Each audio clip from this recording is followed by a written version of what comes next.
And welcome back. Delegates of the Tanana Chiefs Conference kicked off the 2016 annual convention this morning at the Westmark Hotel right here in Fairbanks. Jamie Schwartzwald has more.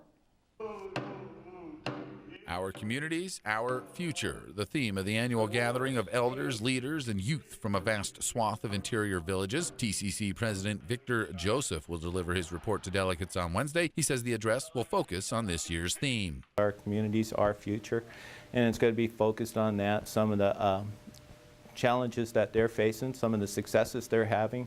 We're looking at some of the trends and, and how we may prepare better for the future. The morning session included welcomes from all three interior mayors. Fairbanks City Mayor John Eberhardt spoke of cooperation between the city and Native leaders, saying he would like to see more diversity on the city's police force, including the desire to hire more Alaska Natives. Eberhardt worked for TCC for 10 years prior to being elected mayor. He says this convention has a special place in his heart. It's always an honor to appear here to speak to the 42 member tribes and tribal organizations. They represent, of course, people spread throughout the Doyon region, which is an area just slightly smaller than Texas.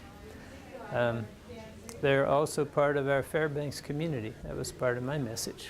Byron Malott delivered his first TCC convention address as Lieutenant Governor of Alaska. His wife, Tony, is from Rampart, and he says his children spent many summer months in the interior village. He says the TCC region defines Alaska. It's a special part of the world, and the people who live here and the smaller communities up and down the Yukon and the Kuskokwim and here in Fairbanks, just incredibly Alaskan parts of Alaska. Lieutenant Governor Malott spent time during his address taking questions from those in attendance, questions surrounding the Fairbanks Four, commercial fishing, and the fiscal troubles surrounding the state. He vowed to do his part to represent rural Alaska and says he will bring concerns brought up today with Governor Walker upon returning to Juneau. Particularly in education, which the questioners themselves here emphasized is so hugely important to our collective futures. He came out with some real good messages. He was talking about fisheries. He was talking about some of the other factors and how we can get more engaged with some of the legislation that's going on, in particular with the state budget. Jamie Schwartzwald reporting.